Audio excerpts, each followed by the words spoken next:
The man they were hunting was no ordinary criminal.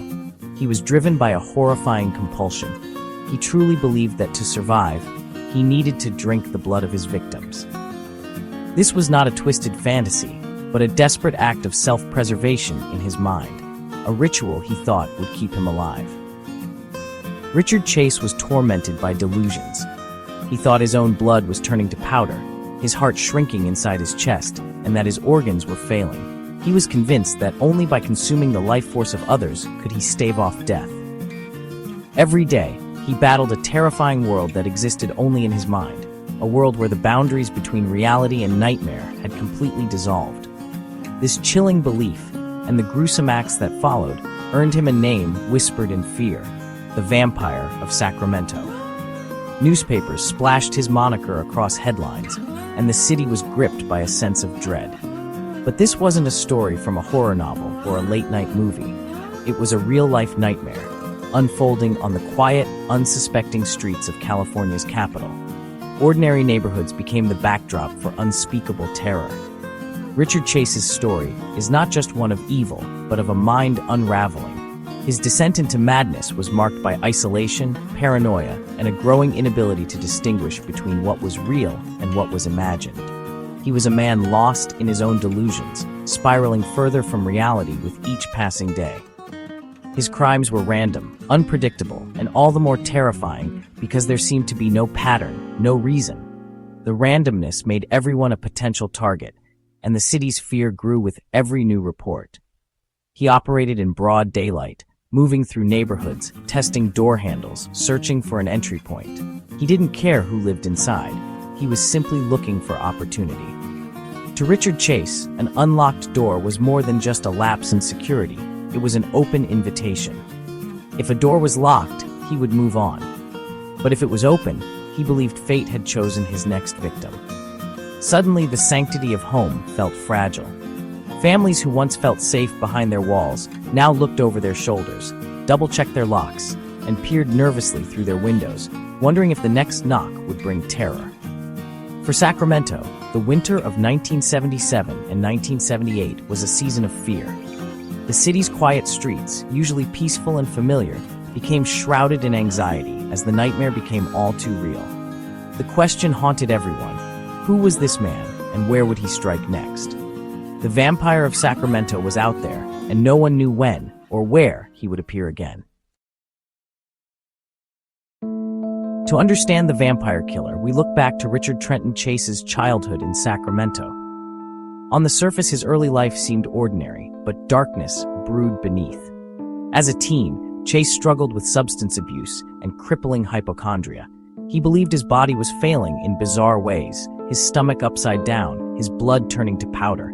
His behavior grew erratic, shaving his head, obsessing over imagined illnesses.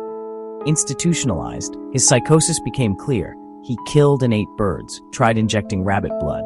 Staff called him Dracula. Despite these signs, he was released, deemed no longer a danger. The decision would prove tragically wrong. Back in the world, Richard Chase was a ticking time bomb. The monster was now hiding in plain sight. After his release, Chase lived alone, his delusions festering. The isolation only deepened his paranoia, making him more detached from reality with each passing day. He rarely ventured out, and when he did, it was only to further his dark obsessions. He acquired weapons and turned his apartment into a fortress of paranoia. Guns, knives, and other tools of violence were scattered everywhere, a testament to his growing instability. The cluttered room mirrored the chaos in his mind. He began wandering his neighborhood, testing doors, not to steal but to find invitations. Each unlocked door was a sign, a twisted form of consent in his delusional mind. He believed the universe was guiding him, showing him his next target. A locked door meant stay away, an unlocked one, in his mind, meant welcome. This bizarre ritual became an obsession, a nightly routine that he followed religiously. This ritual revealed his profound disconnect from reality. He saw himself as a chosen instrument, a harbinger of fate, completely oblivious to the horror he was about to unleash. The act of forgetting to lock up became to him a cosmic permission slip. It was as if the universe itself was giving him the green light to proceed with his dark plans. Anyone could become a victim through a moment's carelessness. A single lapse in vigilance was all it took for him to mark someone as his next target. The unlocked door was now the key to his violence. It was the entry point to his twisted world, where he felt empowered and in control. He had motive, means, and now a method. His delusions provided the justification, his weapons the tools, and the unlocked doors the opportunities. Sacramento's quiet streets became his hunting ground. The peaceful suburban neighborhood was now a place of lurking danger, where every unlocked door was a potential gateway to terror. Residents were unknowingly part of a deadly game of chance. They went about their lives, blissfully unaware that their safety hinged on a simple turn of a lock. The city's sense of safety was shattered. The once serene community was now gripped by fear as news of the attack spread. The stage was set for horror. The unlocked doors were no longer just entryways to homes. They were portals to a nightmare that no one saw coming.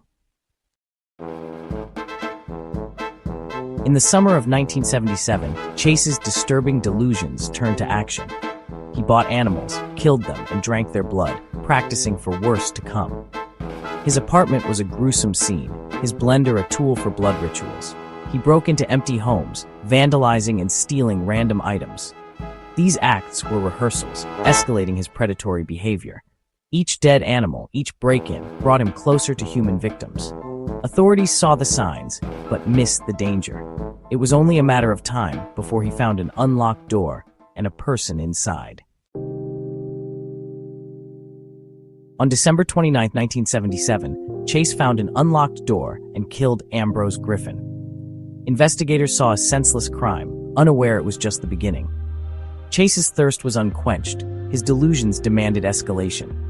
Weeks later, he broke into the home of Teresa Wallen, 3 months pregnant. What he did was unspeakable. He mutilated her and drank her blood. The crime scene stunned investigators. They realized they faced a killer driven by psychosis, not reason. The vampire killer name began to circulate. Sacramento was gripped by fear. The killer's logic defied explanation. No one felt safe. The city braced for more horror. The nightmare was far from over. On January 27, 1978, Chase found another unlocked door, this time a family home on Martin Drive. Inside were Evelyn Meredith, her son Jason, her nephew David, and a family friend. Chase killed all four, his violence reaching new heights. The scene was a slaughterhouse, ritualistic mutilation, vampirism, and abduction. The community was plunged into panic. The randomness of the victims meant anyone could be next. An unlocked door had destroyed a family. In 1 month, Chase murdered 6 people, each crime more brutal than the last. The Martin Drive massacre was the tipping point. Investigators now had evidence and a key witness. The hunt for the vampire killer intensified. The investigation was one of Sacramento's most intense. At first, the crimes seemed unconnected, but the Martin Drive massacre changed everything. Police profiled a severely mentally ill, disorganized killer. The breakthrough came from a woman who'd spoken to Chase and noted his license plate. Detectives quickly zeroed in on Richard Chase. Surveillance confirmed he fit the profile, a loner with a history of mental illness. A search warrant revealed a house of horrors, blood-stained walls, human remains, and a blood-caked blender. A calendar marked with future dates suggested more planned killings. The evidence was overwhelming. Chase was arrested without incident. Sacramento could finally breathe again. The monster was in custody. The nightmare was ending. In the spring of 1979, the trial of Richard Chase transfixed the nation, drawing crowds and media attention to a Sacramento courthouse that seemed to stand as a silent witness to the horrors that had unfolded. The public was both horrified and fascinated, eager to understand how such unimaginable crimes could have taken place. The central question wasn't whether Chase had committed the murders. His guilt was never in doubt. Instead, the trial focused on a far more complex issue. Was Richard Chase legally sane, or was he so lost in madness that he could not be held responsible for his actions?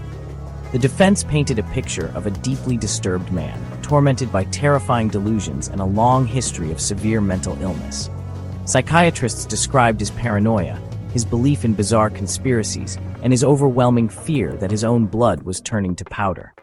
But the prosecution argued that Chase's actions were calculated. He chose his victims carefully, avoided locked doors, wore gloves to hide fingerprints, and even attempted to clean up after his crimes. These were not the acts of someone completely detached from reality, they insisted. Such behavior, they claimed, showed a clear understanding of right and wrong, a crucial point in determining legal sanity.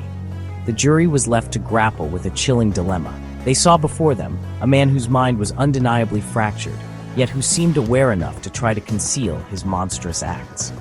Could a person who truly believed he was a vampire, driven by delusions to kill, still be held responsible for his crimes? Or did his madness excuse him from punishment?